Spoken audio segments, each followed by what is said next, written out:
ကျမတို့လင်မယားကဂျော်ဂျီယာနိုင်ငံရဲ့အခေါင်ဆုံးဒေသကတင်းကုတ်လေးတစ်ခုမှာနေပါတယ်။စတိုးဆိုင်ရှိတဲ့အနီးဆုံးမြို့ကိုတော့45မိနစ်လောက်ကားမောင်းသွားရတယ်။အိမ်အတွက်လိုအပ်တာလေးတွေကိုကျမဘာသာပဲသွားဝေလေးရှိတယ်။ကျမယောက်ျားကတော့အိမ်မှာပဲလှုပ်ရှားရှိတာတွေလုပ်ပြီးကြံခဲ့တာပေါ့။တနေ့တော့ကျမမြို့ကိုသွားတဲ့လမ်းတစ်ဝက်လောက်မှာလမ်းဘေးမှာရက်နေတဲ့လူနှစ်ယောက်ကိုကျမမြင်ခဲ့ရတယ်။လူသူအရောက်ပေါက်လုံးဝမရှိတဲ့နေရာကြီးမှာပါ။သူတို့ကလက်မထောင်ပြပြီးကျမရဲ့ကားကိုတားနေခဲ့ပါတယ်။ကျမလည်းကားကိုအရှင်လျှော့လိုက်တယ်။ယောက်ျားတစ်ယောက်နဲ့မိန်းမတစ်ယောက်ပါ။သူတို့ကိုကားပေါ်ကိုခေါ်တင်တာအန္တရာယ်များမှန်းကျမသိတယ်။ဒါပေမဲ့ဘာမှမရှိတဲ့နေရာမှာသူတို့တွေလမ်းလျှောက်နေတာဘယ်လောက်တောင်ရှိနေပြီလဲဆိုပြီးတော့ကျမစဉ်းစားမိတယ်။သူတို့အတွက်ကျမစိတ်မကောင်းဖြစ်မိတယ်။အထူးသဖြင့်မိန်းကလေးအတွက်ပေါ့။သူမတော်တော်လေးကိုပင်ပန်းနွမ်းနေပုံရတယ်။ကျမသူတို့ကိုကူညီပေးမယ်လို့ဆုံးဖြတ်လိုက်ပြီးတော့ကားရက်လိုက်ပါတယ်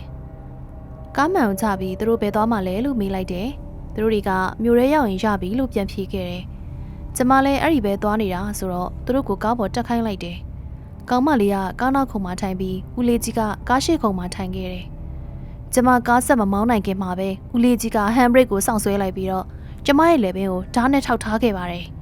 ။ကားပေါ်ကဆင်းစမ်းမစင်ဘူးနင်တက်ကဒီကားလောက်တော့တန်မိုးမရှိဘူးဆိုတာသိကြပြီလားနင်ဒီကားကိုယူသွားလို့မရဘူးကျမရဲ့မျက်နှာပေါ်လက်တစုံတစ်ခုကရောက်လာပြီးချင်းမှပဲ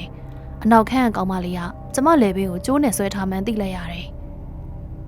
အခုတော့နင်ရဲ့လေတံနေမမနိုင်တော့ဘူးပေါ့ဒီကောင်မကိုတတ်လိုက်စမ်းရှက်ကျစ်သူပြပြီးတော့ဟဲ့နင်ဘာကြီးကြောက်နေတာလဲဒီကောင်မကိုဓာတ်နဲ့လေးလိုက်စမ်းကျမဓာတ်နဲ့အထိုးခံရပြီလို့တွေးလိုက်ပေမဲ့ဘာလို့မှမသိဦးလေးကြီးကတုံဆိုင်နေခဲ့တယ်။ "तू ကလူသက်ချင်ပုံမရဘူး။သူ့အဖေကလက်ပိုရဲတာလည်းဖြစ်နိုင်တယ်။ तू ကကျမကိုတတ်မဲ့အစားကားနောက်ခန်းထဲကိုဆွဲခေါ်သွားခဲ့တယ်။ရုံရင်ဆန်ခတ်တွေအပြီးမှာကောင်မလေးကကျမကိုကားနောက်ခန်းထဲကိုဆွဲခေါ်နိုင်ခဲ့တယ်။ကျမအသက်မနှဲရှူနေရတော့မှဦးလေးကြီးကကောင်မလေးကိုဓာတ်လှမ်းပေးပြီးကျမတခုခုလုပ်ရင်တက်ပြစ်လိုက်လို့ပြောခဲ့တယ်။ပြောပြရနဲ့ကားမောင်းသွားခဲ့ပါတယ်။ကောင်မလေးကဒေါသတကြီးနဲ့ဦးလေးကြီးကိုပြဿနာရှာခဲ့တယ်။အစတည်းကကျမကိုဓာတ်နဲ့ထိုးပြီးတော့ကားပေါ်ကနေကန်ချခဲ့တဲ့နဲ့အယိုးသားဆုံးပြောရရင်ကျမလည်းနားမလည်နိုင်တော့ဘူး။ကျမကအခုလိုပြန်ပြီးခုခံမယ်လို့သူမထင်ထားခဲ့တာလည်းဖြစ်နိုင်တယ်။ဒါမှမဟုတ်ရင်သူကိုယ်၌ကကြောက်နေတာလည်းဖြစ်နိုင်တယ်။ဘာပဲဖြစ်ဖြစ်ကျမတို့ကတနာရီမိုင်80နှုန်းနဲ့သွားနေခဲ့ပါတယ်။ကျမစိတ်ငြိမ်ငြိမ်ထားပြီးတော့ကားနောက်ခန်းတောင်လေးမှာကတ်နေခဲ့တယ်။ကျမတခုခုလုပ်မယ်လို့သူတို့တွေထင်မသွားစေချင်ဘူး။ကျမကိုစောင့်ကြည့်နေတဲ့ကောင်မလေးကိုလှမ်းကြည့်လိုက်မိတယ်။မသိရင်ကျမကိုစီဝင်ချွေဖို့အတွက်အခွင့်အရေးစောင့်နေတယ်လို့ပဲ။အရှိကကားမောင်းနေတဲ့သူကလည်းသူ့ဟာသူတောင်ဘာလို့ရမလဲတေချာမသိတဲ့ပုံမှာကျမအရန်ကြောက်နေခဲ့တယ်။သူတို့နှစ်ယောက်ကကျမကိုဘာဆက်လုပ်တင်လဲဆိုတာနဲ့ပတ်သက်ပြီးတော့ညှင်းလိုက်ခုံလိုက်ပဲ။ငါတို့သူ့ကိုဒီတိုင်းထားမဲ့တူတူတခုခုအတွက်တော့အသုံးချရမှာပဲ။နင်ကဘာလုပ်ချင်လို့လဲကားကိုလမ်းမေးချပြီးတော့သူနဲ့ပြောစရာလေးတွေဖန်တီးလို့ရတယ်လေမလို့ဖြစ်တာကြားနေပြီမလားနင်နည်းနည်းပါးပါမလျှော့ချင်ဘူးလားမလျှော့ဘူးပစက်ပိတ်တော့အဲ့ဒါဆိုရင်လည်းမျိုးရဲကြရင်ဟိုကောင်မကိုရတဲ့ပတ်စံနဲ့ရောင်းအောင်ဟဲ့ဘက်ခံအောင်လုပ်နေရလားတေချာစဉ်းစားစမ်းတေချာစဉ်းစားဟုတ်လားအဲ့ကောင်မကိုစာရေးကကံမထုတ်ပဲနဲ့ကားပုံလိုက်ခိုင်းတာတေချာစဉ်းစားပေါ့ပစက်ပိတ်စမ်းနစ်အပေါက်ပိတ်လိုက်တော့ရှမ်းပွဲကအရှိန်တက်လာတယ်။အချိန်မရွေးတယောက်မဟုတ်တယောက်ဒေါသပေါက်ကွဲသွားနိုင်တယ်။အဲ့လိုနဲ့ပဲမြို့ရဲကိုဝင်မဲ့နောက်ဆုံးလမ်းစုံကိုရောက်လာခဲ့တယ်။မြို့ရဲရောက်ဖို့အတွက်10မိုင်လောက်တော့လိုသေးတယ်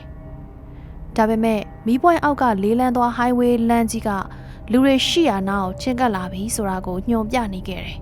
။သွေးပူနေတဲ့လူနှစ်ယောက်အတွက်ပိုဆိုးသွားစေတာကမီးပွိုင်းမိနေတာပဲ။ကားလေး5ဆင်းအပြိုင်မီးစိမ်းကိုစောင့်နေခဲ့တယ်။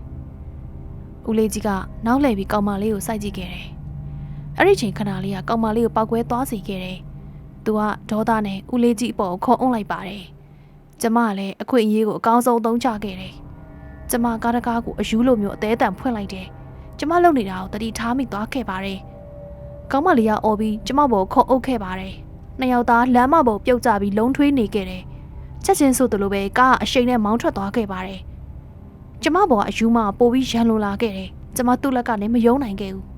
ကျမလုံနိုင်တာဆိုလို့ကျမကိုကျမခုခံမှုတတ်တတ်ပဲသူကျမလက်ကိုဓာတ်နဲ့မှုန်လိုက်တော့ကျမမျက်လုံးနဲ့သွေးတွေဝင်သွားခဲ့ပါတယ်ကျမဘွားတော့သွားပြီလို့တွေးလိုက်မိတယ်ဒါမဲ့အဲ့ဒီချိန်မှာပဲဘေးကလူကသူမကိုဖမ်းချုပ်ထားခဲ့ပါတယ်တခြားလူတွေကလည်းကားထဲကနေထွက်လာပြီးတော့သူမကိုဝိုင်းချုပ်ထားခဲ့ကြတယ်ကျမကိုလာကူညီပေးတဲ့သူတွေလည်းရှိခဲ့တယ်ရဲတွေအလားကိုကျမတို့စောင့်နေတဲ့တောက်လျှောက်ကောင်မလေးကယုံကပ်နေခဲ့ပါတယ်လူတော်တော်များများကိုကိုက်ဆွဲကုတ်ဆွဲပစ်ခဲ့တယ်ကံကောင်းစွာနဲ့သူမကိုရဲတွေကထိမ့်သိမ်းနိုင်ခဲ့ပါတယ်ကျမလည်းဆေးရုံရောက်သွားခဲ့တယ်ရဲတပ်တစ်ပတ်နင်းငယ်ကြမှာပဲကျမကားကိုမြောက်ကာရိုလိုင်းနာမှာတွေ့ခဲ့တယ်အဲ့ဒီဦးလေးကြီးကိုလည်းရဲတွေကဖမ်းမိခဲ့ပါတယ်ဒါကြောင့်လမ်းကြုံကားပေါ်တင်မယ်ဆိုရင်တော့သတိထားကြပါကျင်နာမှုလေးတစ်ခုကတရေရှိရင်အခြေအနေကိုချက်ချင်းပြောင်းသွားနိုင်ပါတယ်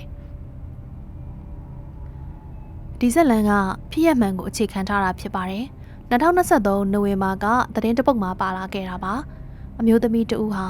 ဂျော်ဒန်ဟီတန်နဲ့စတက်ဖနီနီတို့ကိုလမ်းကြုံစီးခွင့်ပေးခဲ့ပါတယ်ဟီတန်ကအမျိုးသမီးကိုကားနောက်ခန်းထဲကိုပို့ခဲ့ပြီးသူကကားမောင်းခဲ့ပါတယ်စတက်ဖနီကိုဂျော်ဂျီယာမှာပဲဖမ်းဆီးနိုင်ခဲ့ပြီးဟီတန်ကိုတော့ကားလတစ်ခုကြာပြီးမှဖမ်းဆီးနိုင်ခဲ့တာဖြစ်ပါတယ်